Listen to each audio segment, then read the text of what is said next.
ये नेपाल में बहुत खतरनाक बाढ़ आई है, मतलब कि बहुत ज़्यादा समस्याएं बढ़ गई हैं यहाँ पर।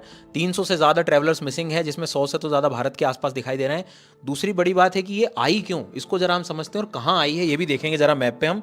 तो नेपाल में रसुआ जो रीजन है, इस क्षेत्र में एक बहुत महत्वपूर्ण नदी है जिसको हम कह रहे हैं भोटे कोशी नदी। ठीक है, तो ये भोटे कोशी रिवर, अब एक्चुअल में देखोगे तो भोटे कोशी रिवर आ तो तिब्बत से रही है, लेकिन और ये नदियाँ फिर आगे जाके भारत में भी आ रही हैं। तो भारत की नदियाँ, अब इसके पड़ोस में अगर नदी देखोगे तो गंडक नदी सिस्टम है, नारायणी वगैरह नदी जो है, तो गंडक नदी में भी जलस्तर बढ़ता हुआ दिखाई दे रहा है। भारत में भी सावधान रहने की स्थिति बन रही है। अब बात है कि ये आया क्यों, क्या कारण है। तो ऐसे तो अभी पहली बार में बताया जा रहा है कि इसका कनेक्शन बारिश से नहीं हो रहा है, डायरेक्ट बारिश से बाढ़ नहीं आई है। इसका कनेक्शन थोड़ा सा ये ऐसा बताया जा रहा है कि ये जो नदी थी भोटे कोशी, इसकी ट्रिब्यूटरी है लेन्हेर रिवर करके, इस तरह की नदी दिखी मेरे को ये। अब इस नदी के आसपास जो ग्लेशियर्स हैं, जो बर्फ के क्षेत्र हैं, जो ग्लेशियर हैं, वो कहीं ना कहीं पिघलते समय पूरा आउटबस्ट हो गए, मलबे जैसे बिल्कुल एक साथ आ गया।